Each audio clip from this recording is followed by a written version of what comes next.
जय हिंद बच्चों, कैसे हैं आप। आशा करती हूँ कि आप सभी स्वस्थ होंगे। मैं एक मजदूर हूँ और जिस दिन मैं कुछ लिख ना लूँ उस दिन मुझे रोटी खाने का अधिकार नहीं। बच्चों, ये पंक्तियाँ उस महान लेखक की हैं जिसने 20वीं सदी में हिंदी और उर्दू साहित्य में अपना विशेष योगदान दिया है। उन महान लेखक का नाम है मुंशी प्रेमचंद। मुंशी प्रेमचंद का असली नाम धनपत राय है, लेकिन अपनी रचनाएं लिखते समय वह अपना नाम मुंशी प्रेमचंद ही रखते थे।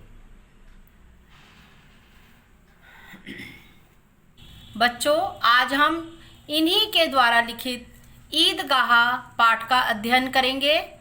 ईदगाह में मुंशी प्रेमचंद ने एक बालक के मन की भावनाओं को बहुत ही अच्छे तरीके से व्यक्त किया है।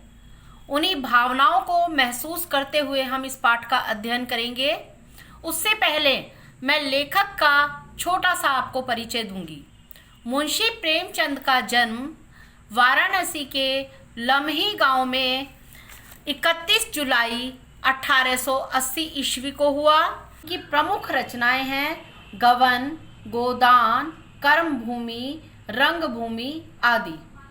इनकी मृत्यु 8 अक्टूबर 1936 ईस्वी को हुई और इनके सम्मान में एक डाक टिकट भी जारी किया गया।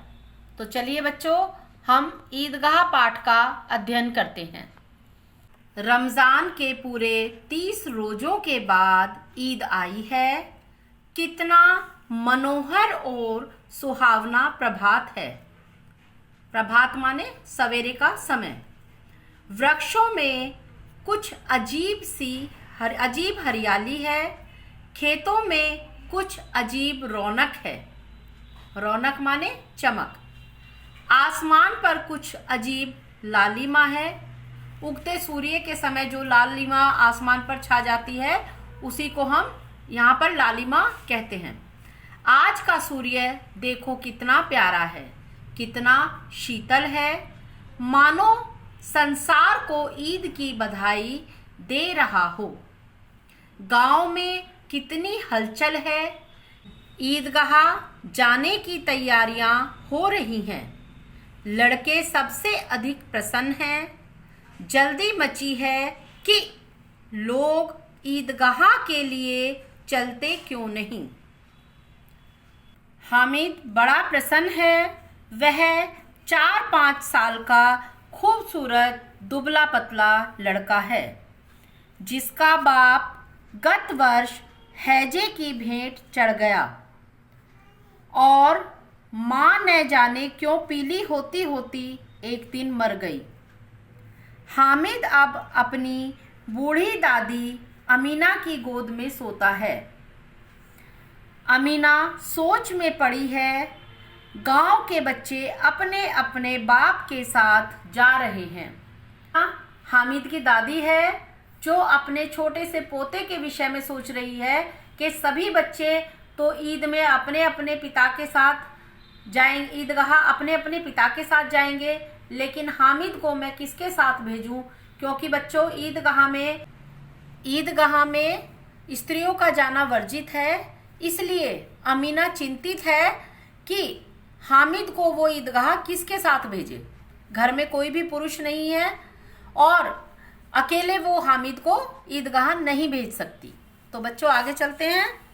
हामिद का अमीना के सिवा कौन है। उसे कैसे अकेले मेले में जाने दे।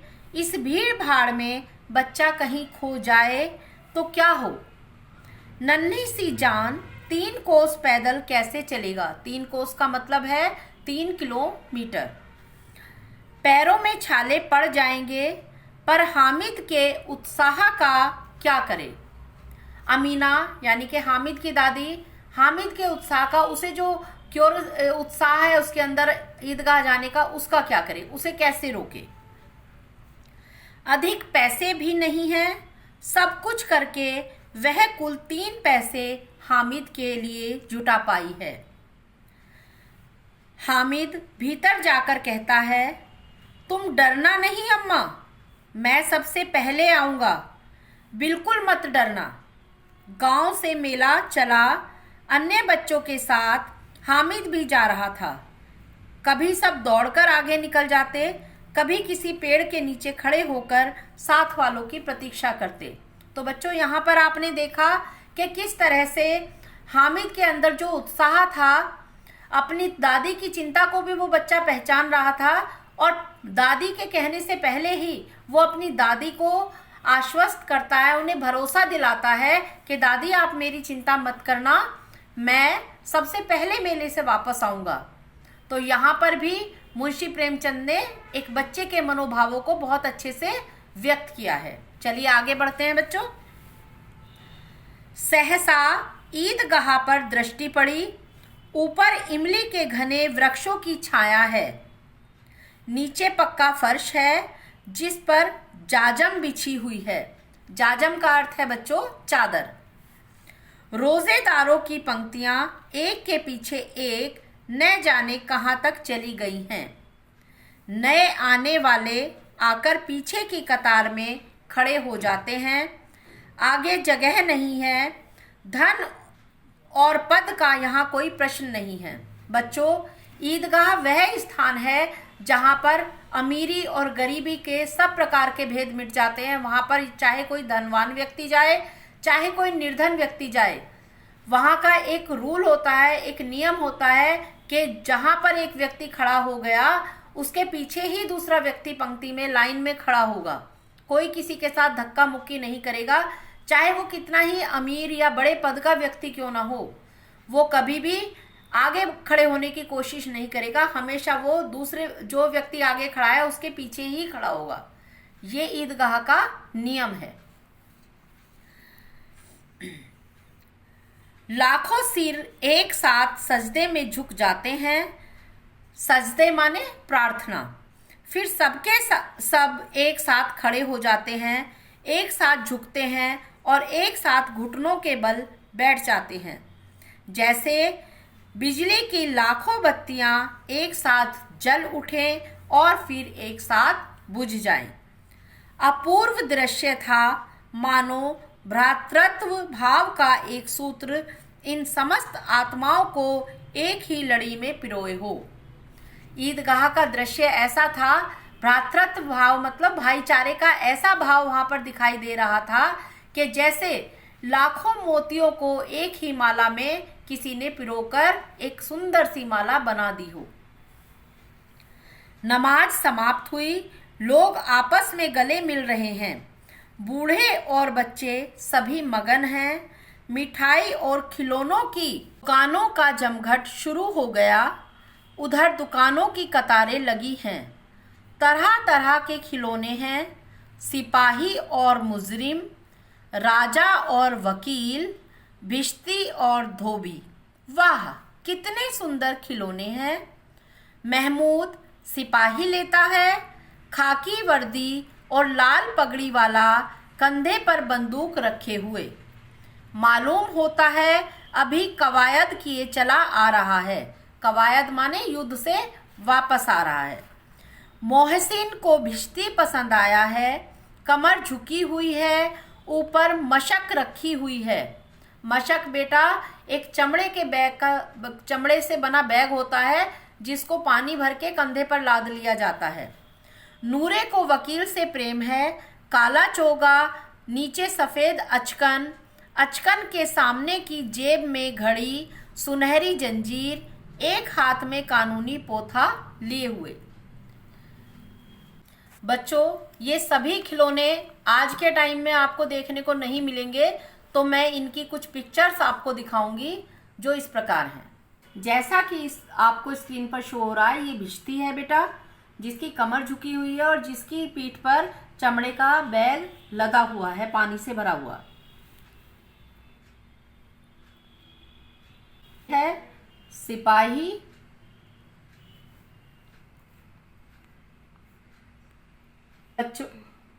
बच्चों ये है धोबी।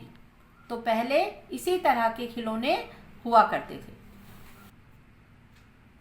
आगे बढ़ते हैं बच्चों।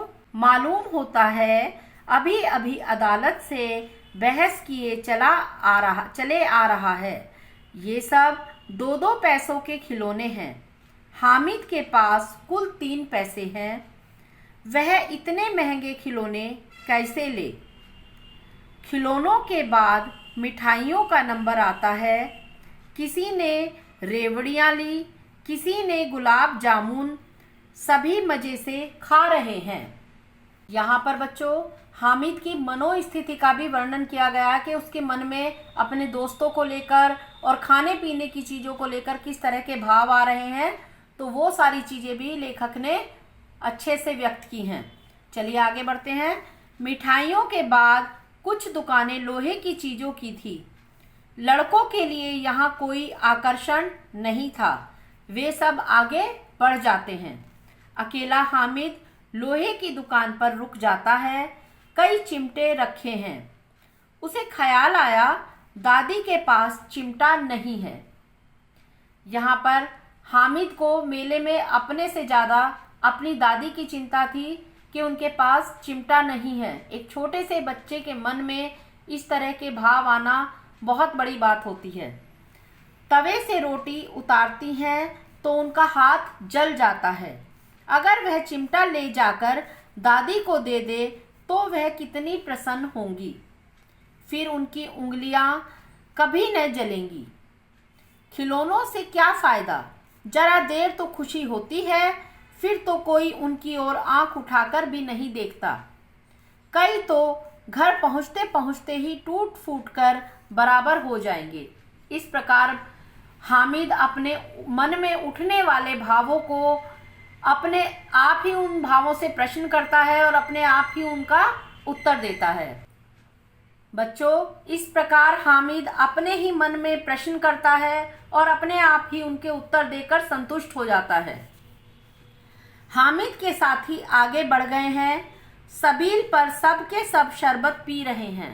सबील वह स्थान, सबील बेटा प्याऊ को कहते हैं जहाँ पर जब भी कोई बड़ा आयोजन होता है, कोई अवसर होता है तो वहाँ पर प्याऊ बना दी जाती है और वहाँ पर शरबत आदि की व्यवस्था होती है। हामिद सोचता है देखो कैसे हैं ये सब, इतनी मिठाइयाँ ली लेकिन किसी ने एक भी नहीं दी। उस पर कहते हैं मेरे साथ खेलो। खाएं मिठाइयाँ, उन्हीं का मुंह सड़ेगा। फोड़े फुंसियाँ निकलेंगी, जुबान चटोरी हो जाएगी। मैं क्यों जीभ खराब करूं? मैं तो चिमटा ही लूँगा। हामिद अपने मन पर अपना कंट्रोल करते हुए अपने दोस्तों को कहते हुए अपने मन को वो रोक रहा है उन चीज़ों से और दृढ़ संकल्प कर रहा है कि मैं तो दादी के लिए चिमटा ही लूँगा। अम्मा उसे देखेंगी तो दौड़कर मेरे हाथ से ले लेंगी, कहेंगी मेरा बच्चा मेरे लिए चिमटा लाया है। हजारों दुआएं देंगी। इन लोगों के खिलौनों का कौन इन्हें दुआएं देगा? मेरे पास पैसे नहीं हैं।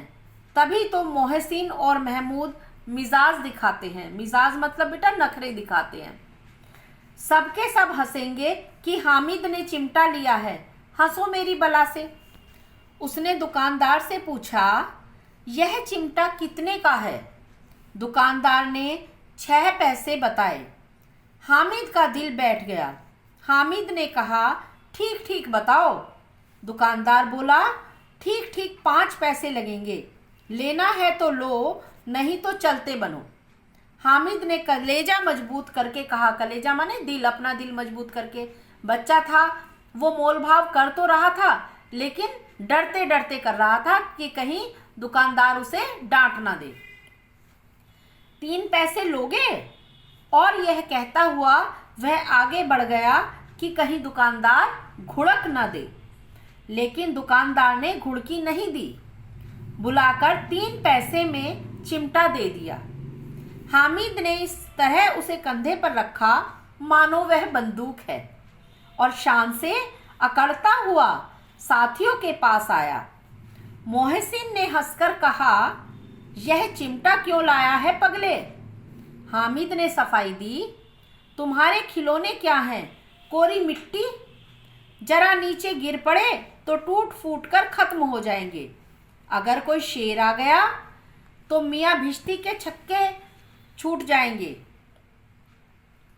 सिपाही मिट्टी की बंदूक छोड़कर भाग जाएंगे। वकील साहब चोगे में मुंह छिपाकर जमीन पर लेट जाएंगे। मगर यह चिमटा, यह बहादुर, यह रुस्तमे हिंद लपक कर शेर की गर्दन पर सवार हो जाएगा और उसकी आंखें निकाल लेगा। हामिद की बात का और बच्चों के पास जवाब न था। औरों ने 3-3, 4-4 आने पैसे खर्च किए पर कोई काम की चीज ना ले सके। हामिद ने 3 पैसों में ही रंग जमा दिया। हामिद की बात का ऐसा रौब पड़ा कि सभी साथी उसे बारी बारी से अपने खिलौने दिखाने लगे। हामिद ने भी खुले दिल से उनके खिलौनों की तारीफ की और चिमटा भी बारी बारी से बच्चों के हाथों में से गुजरा और सबने उसे सराहा। तो हामिद ने अपने चिमटे की बढ़ चढ़कर इतनी तारीफ की कि सभी बच्चों के खिलौनों के रंग बेटा फीके पड़ गए और हामिद का खिलौना, हामिद का चिमटा सब खिलौनों के ऊपर भारी पड़ गया। फिर तो सभी बच्चे हामिद के चिमटे की तारीफ करने लगे। 11 बजे सारे गांव में हलचल मच गई। मेले वाले घर पहुंचे। मोहसिन की छोटी बहन ने दौड़कर भिश्ती उसके हाथ से छीन लिया और खुशी के मारे जो उछली तो मियाँ भिश्ती नीचे आ गए और परलोक सिधार गए। मियाँ नूरे ने दीवार पर 2 खूंटियां गाड़ी, उन पर लकड़ी का एक पटरा रखा। पटरे पर कागज का एक कालीन रखा गया और नूरे के वकील साहब उस पर राजा भोज की तरह विराजे मतलब बैठे। नूरे ने उन्हें देखा और पंखा झलना शुरू किया। मालूम नहीं पंखे की हवा से या पंखे की चोट से वकील साहब लुढ़क पड़े और उनका माटी का चोला माटी में मिल गया। रहा महमूद का सिपाही, उसके लिए एक टोकरी आई, उसमें कुछ फटे पुराने चिथड़े बिछाए गए जिसमें सिपाही साहब आराम से लेटे। महमूद ने टोकरी उठाई और द्वार पर चक्कर लगाने लगा। उसके दोनों छोटे भाई सिपाही की तरफ से जागते रहो पुकारते हुए चले। इतने में महमूद को ठोकर लगी, टोकरी नीचे गिरी और उसके साथ मियाँ सिपाही अपनी बंदूक लिए जमीन पर आ गए। बेचारे की एक टांग टूट गई। अब मियाँ हामिद का हाल सुनिए। अमीना उसकी आवाज़ सुनते ही दौड़ी और उसे गोद में लेकर प्यार करने लगी। सहसा उसके हाथ में चिमटा देखकर वह चौंकी। यह चिमटा कहाँ से लाया? मैंने मोल लिया है। कितने पैसे में? 3 पैसे दिए। अमीना को क्रोध आया। दोपहर हो गई, ना कुछ खाया ना पिया। 3 पैसे थे, उसका भी यह चिमटा उठा लाया। अमीना उसकी दादी अपने पोते के लिए चिंतित थी कि पूरे दिन भूखे प्यासे रहकर वह मेरे लिए चिमटा क्यों लेकर आया। हामिद ने अपराधी भाव से कहा, तुम्हारी अंगुलियां तवे से जल जा, इसलिए मैंने इसे ले लिया। बच्चों, यहाँ अमीना के क्रोध में भी, अमीना के गुस्से में भी उसकी अपने पोते के लिए चिंता दिखाई दे रही थी। उसे चिंता थी कि उसका पोता पूरा दिन भूखे प्यासे रहकर उसके लिए 3 पैसे में चिमटा ले आया। अमीना का क्रोध काफूर हो गया। काफूर मतलब चला गया। बच्चे में कितना त्याग है। दूसरों को खिलौने लेते और मिठाई खाते देखकर इसका मन कितना ललचाया होगा, पर इसे वहां भी अपनी दादी का ख्याल रहा। यह सब सोचते हुए दादी गदगद हो गई, बहुत ही प्रसन्न हो गई, खुश हो गई और उसी प्रसन्नता में वह रो उठी। दामन फैलाकर हामिद को दुआएं देती जाती और उसकी आंखों से आंसुओं की बड़ी बड़ी बूंदें गिरती जाती थीं और इधर हामिद अपनी दादी की प्यार भरी गोद में दुबका जा रहा था। तो बच्चों, आपने इस पाठ में देखा कि किस तरह से एक बच्चे के कोमल मन में अपनी दादी के लिए कितने सुंदर भाव थे और दादी ने उसके उस त्याग और बलिदान को पहचान कर उसे कितनी दुआएं दी। तो जिस तरह से बड़ों का कर्तव्य होता है, इस तरह बच्चों का भी कर्तव्य होता है कि वे अपने बड़ों के भावों को पहचाने और उनकी केयर करें। यही सीख हमें इस कहानी ईदगाह से मिलती है। आशा करती हूँ कि ये पाठ आपको बहुत अच्छे से समझ में आया होगा और आप इस पाठ से बहुत सारी सीख ग्रहण करेंगे। जय हिंद बच्चों।